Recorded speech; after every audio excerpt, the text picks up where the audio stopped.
إن الحمد لله تعالى نحمده ونستعينه ونستهديه ونستغفره ونعوذ بالله تعالى من شرور أنفسنا ومن سيئات أعمالنا. من يهده الله تعالى فهو المهتد ومن يضلل فلن تجد له وليا مرشدا. أما بعد، فإن خير الكلام كلام الله، وخير الهدي هدي محمد صلى الله عليه وسلم، وشر الأمور محدثاتها، وكل محدثة بدعة، وكل بدعة ضلالة، وكل ضلالة في النار. أما بعد، نستفتح وإياكم سلسلة جديدة في فقه الصيام مع شرح كتاب الصيام من كتاب الروض المربع. وهذه عادة السلف والتي عمل بها في من بعدهم من الخلف من الصالحين وأهل التقى والورع، أنهم قبل دخول مواسم الطاعات يتزودون بالعلم حتى إذا دخلوا إلى العبادة يعبدون الله سبحانه عز وجل على بصيرة وعلى علم وعلى فقه. فكما تعلمون، ها هو شهر رجب قد ذهب، وبعد يومين سندخل في شهر شعبان، وبعدها يأتينا رمضان بإذن الله عز وجل. فنسأل الله سبحانه وتعالى أن يبلغنا رمضان وأن يعيننا فيه على الصيام والقيام. من الغبن يا إخوان أن الإنسان يصوم الرمضان تلو الرمضان، وشهر رمضان أو صيام رمضان من الأمور الواجبة المفروضة على الأمة، ولا نعلم أحكام الصيام أو أركانه، ولا نعلم ما هي المفطرات وغير ذلك من الأمور. فلا بد لنا أن نجلس ونتعلم أحكام الصيام، فقه رمضان، فضائل رمضان، وغير ذلك من الأمور. وأقلها أن يفقه أحدنا المفطرات التي تتعرض له لربما في الصباح والمساء. ففي كل عام من شهر رمضان تأتي الأسئلة ذاتها عن المفطرات. الصيام يا إخواني هو الإمساك، وشهر رمضان له فضائل. من فضائله أن الله عز وجل جعل هذا الشهر لكي تعود الأمة جميعها إلى ربها سبحانه عز وجل وتتقي الله سبحانه وتعالى. يا أيها الذين آمنوا كتب عليكم الصيام كما كتب على الذين من قبلكم لعلكم تتقون. فالعلة الكبرى من صيام شهر رمضان هي التقوى. فكيف الإنسان يتقي الله عز وجل في شهر رمضان؟ إذا امتنع الإنسان عن الحلال والمباح شهرا كامل، فمن باب أولى بعد انقضاء هذا الشهر أن يمتنع عن الحرام، أن يمتنع عن الكبائر. والتقوى يا أخوان هي الإحسان، والإحسان هو أن تعبد الله عز وجل كأنك تراه، فإن لم تكن تراه فإنه يراك سبحانه وتعالى. فلو أن الإنسان كان لوحده في غرفة وفي وسط النهار وهو صائم وعنده ما لذ وطاب من الطعام، وقلت لهذا الإنسان أو حدثت نفس هذا الإنسان أن كل من الطعام، يقول لا أكل. لماذا لا يأكل؟ لأنه صائم. نقول لهذا الرجل لا أحد يراك، ربما تحدثه نفسه أن لا أحد يراك، كل. يقول لا أحد يراني لكن الله سبحانه عز وجل يراني. فهذا هو الإحسان، هذه هي الغاية المرجوة من الصيام. الصيام أيضا يشعرك بالفقراء بالمساكين. فالإنسان إذا لم يجرب حالة الجوع والعطش كيف له أن يشعر بالفقير والمسكين وغير ذلك؟ والصيام أيضا يضعف مجرى الدم في جسم الإنسان، ومجرى الدم في جسم الإنسان هي قوة الشيطان. فإذا ضعف مجرى الدم في جسم الإنسان ضعف الشيطان وضعفت قوة الشيطان في الإنسان، فيتغلب الإنسان على شيطانه. الآن يقول رجل في رمضان الشياطين مغللة في الأصفاد. نحن نقول ليس كل الشياطين مغللة في الأصفاد، وهذا ما سنأتيه ونذكره بإذن الله سبحانه عز وجل. إذن هذه لمحة سريعة عن فضائل شهر رمضان. لكن المهم يا إخوان، المهم ثم المهم ثم المهم أن نتزود بالزوادة العلمية الفقهية لشهر رمضان ولكل عبادة واجب علينا حتى نعبد الله عز وجل على بصيرة. ما هو تعريف الصوم؟ الصوم في اللغة هو الإمساك، سواء صمت عن الكلام، عن اللعب، عن أي شيء، في اللغة معناه الإمساك. كما قال الله عز وجل: إني نذرت للرحمن صوما فلن أكلم اليوم إنسيا، أي صام عن الإمساك أو صامت عن الإمساك. في الشرع قالوا هو إمساك بنية من طلوع الفجر إلى غروب الشمس، إمساك بنية من طلوع الفجر إلى غروب الشمس، وله تعريفات كثيرة. والصيام له ركنان، ما هما؟ الإمساك عن الطعام والنية. الإمساك عن الطعام من طلوع الفجر إلى غروب الشمس مع النية. طيب، لو جاء رجل وقال: أنا أمسكت عن الطعام من طلوع الفجر إلى غروب الشمس، هل لي أجر الصوم؟ ماذا تقولون بهذا الرجل؟ نسأله عن النية، نقول: لماذا أمسكت عن الطعام؟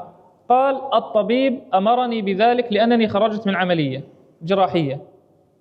نقول: لا، ليس لك أجر الصيام، إنما الذي يترتب عليه أجر الصيام من هو؟ الذي أمسك مع النية، أمسك مع النية. بعضهم عرف قال: إمساك بنية عن أشياء مخصوصة، أشياء مخصوصة، يعني الله عز وجل أمرنا أن نمسك عن الطعام، عن الشراب، عن الجماع، عن الكذب، الغيبة، النميمة، غير ذلك، ولكن لم يأمرنا بالإمساك عن الكلام. واضح؟ فقال: إمساك بنية عن أشياء مخصوصة في زمن معين. زمن معين شهر رمضان، في نهار شهر رمضان فقط، أما في ليل شهر رمضان لا، مباح الفطر.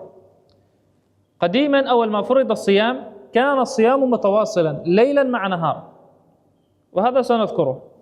إذن في زمن معين، أي في شهر رمضان، في نهار رمضان، من طلوع الفجر إلى غروب الشمس.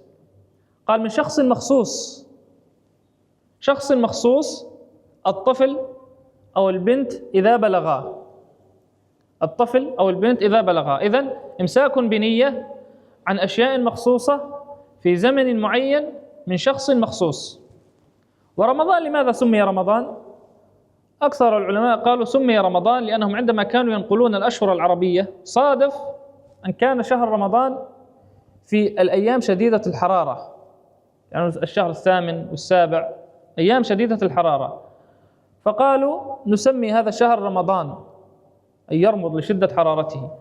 وبعضهم قال سمي رمضان قالوا لأنه يحرق الذنوب، يرمض الذنوب. الرمض الشيء شديد الحرارة، شديد الحرقة، فقالوا نسميه رمضان لأنه يحرق الذنوب. ورمضان مر بعدة أطوار. أول ما صام النبي عليه الصلاة والسلام وصام أهل الإسلام كان الفرض أن يصوموا يوم عاشوراء، يوم واحد في السنة، فنزل حكم الصيام بأن يصام شهر كامل، لكن كان الصيام على التخيير، من أراد أن يصوم ليصم، ومن لم يستطع الصيام فليأتي بالفدية. واضح يا أخوان؟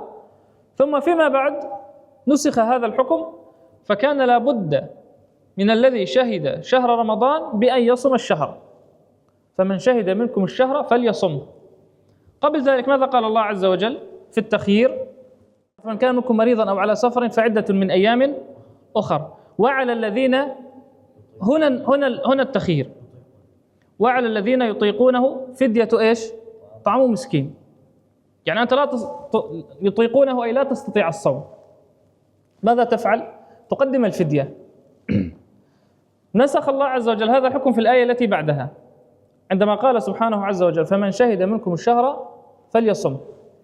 عندما كان الأمر على التخيير كان هكذا صورة الصيام: يصوم الإنسان من طلوع الفجر إلى غروب الشمس، لكن بعد غروب الشمس إذا نام الإنسان، غفى الإنسان واستيقظ، يواصل الصوم في الليل.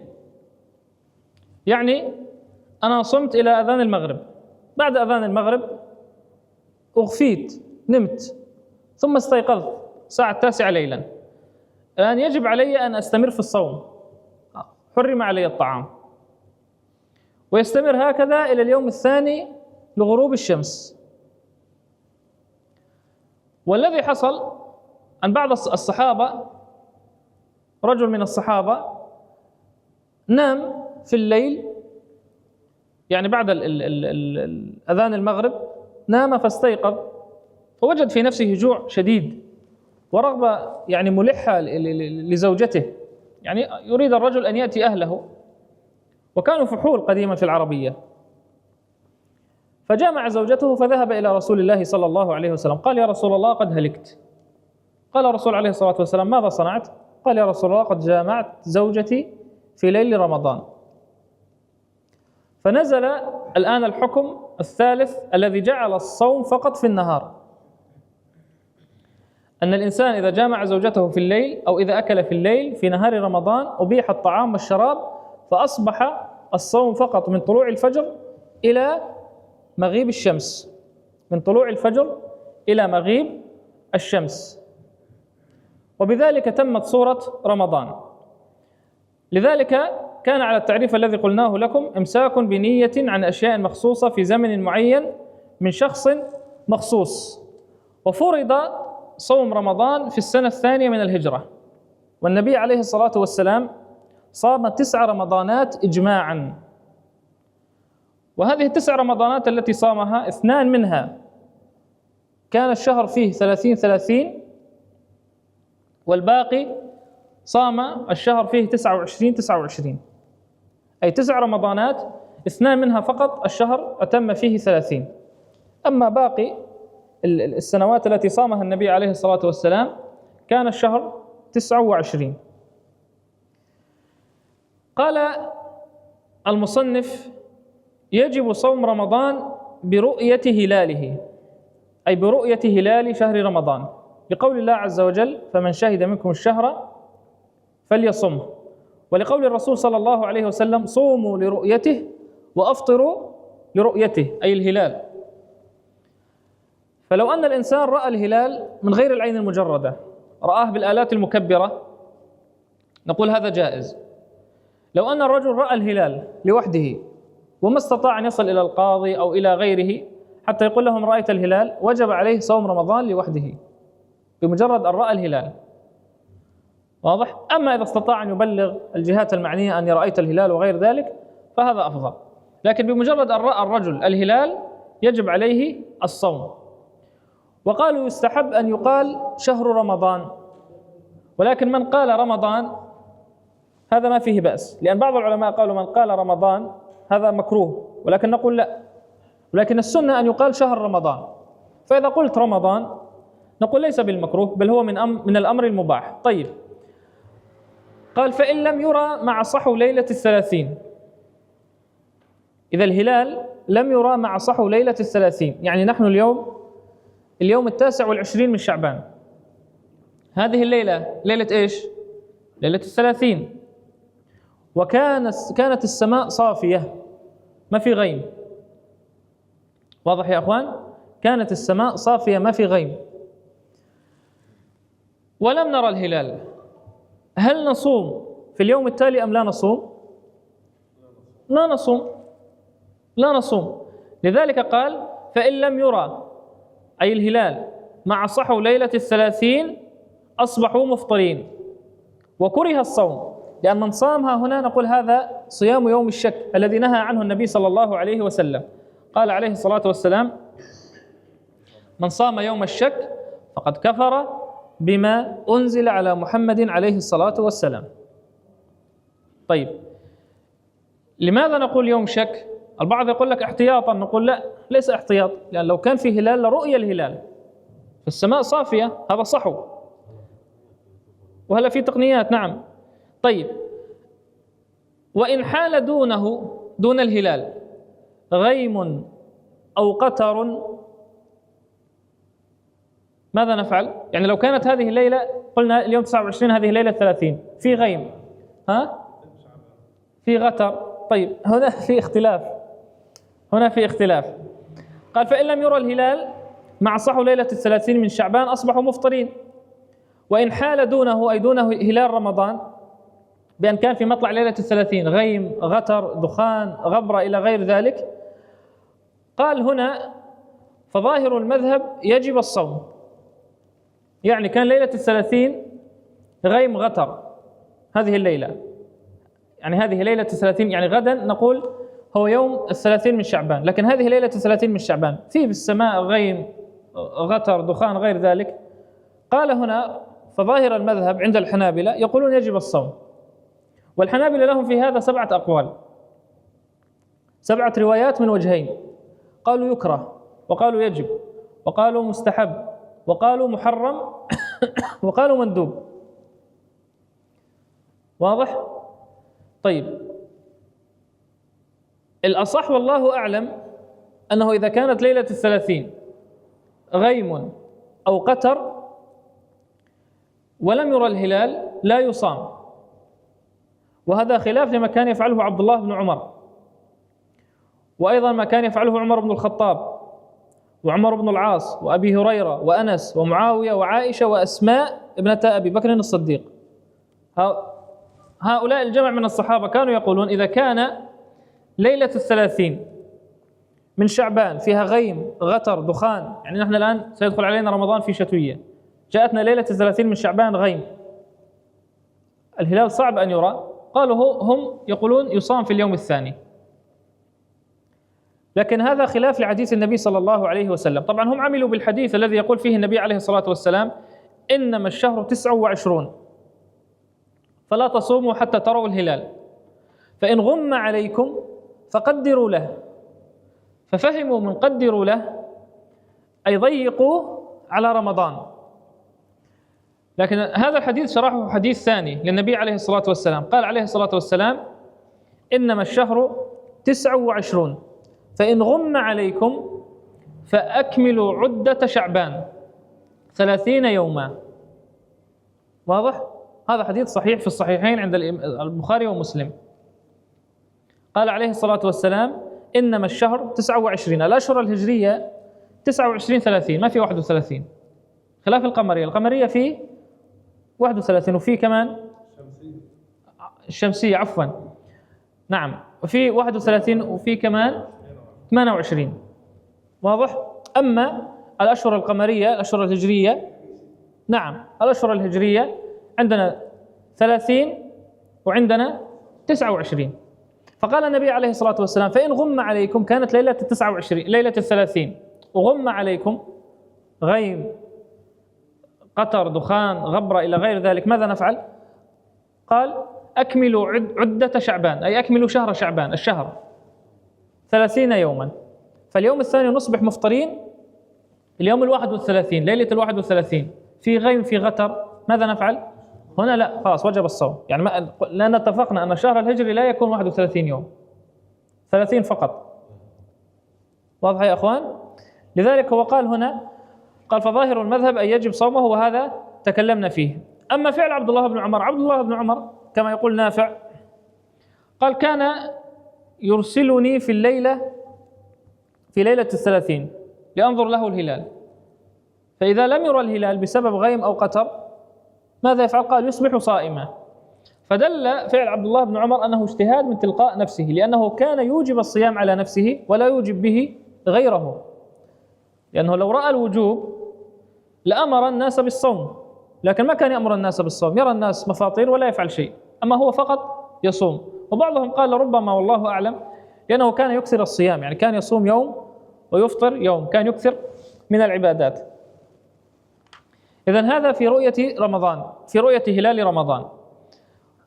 الحنابلة في ذلك وجمهور العلماء في ذلك قلنا عندهم 7 أقوال و7 7 آراء في المذهب على وجهين. أحد هذا القولين قالوا الرجل تابع لإمامه، أي تابع للدولة التي هو فيها. وقالوا القول الثاني قالوا يعملون بالعادة. طيب كيف الآن لو نحن في هذه الدولة غم علينا في غيم، فخرج بيان من دار الإفتاء أن غدا يوم إفطار ماذا نفعل؟ الواجب علينا أن نفطر مع الجماعة. لو قالوا غدا صيام نصوم. في السنة التي فاتت حصلت فتنة، في قسم من سوريا صام قسم أفطر، في هذا البلد قسم صام قسم أفطر، لو تذكرون يعني حصلت فتنة، وهذا بسبب الجهل. لكن الرجل خلاص، كل رجل مع دولته مع إمامه، قالوا صوموا صوموا، قالوا أفطروا أفطروا. واضح؟ الآن مراكز الإفتاء كيف تعمل بهذا الأمر؟ لو كان في غيم، كان في غبرة، كان في غير ذلك، يأخذون بهذا الحديث يتمون عدة الشهر، أو أنهم يعملون بالعادة عندهم. يعني في علماء متخصصون يعلمون أن الأشهر الهجرية مطلع القمر يعني في هذه البلاد إنما يكون غالب الشهر يكون 29 كما في عهد النبي عليه الصلاة والسلام، كان أغلب الأشهر عندهم 29، نادرا ما يأتي الشهر القمري أو الهجري 30. ذلك قلنا النبي عليه الصلاة والسلام 2 فقط صام الشهر فيهما 30، والذي يتعمق أكثر يجد أن في هذه السنتين وجد الغم والقتر، يعني غم عليهم في ليالي رؤية الهلال فصاموا 30، أكملوا 30 يعني. واضح؟ فهم يعملون بهذا الأمر، يكملون عدة الشهر. كيف يكملون عدة الشهر؟ ينظرون إلى عادة الشهر عندهم، ولادة القمر عندهم.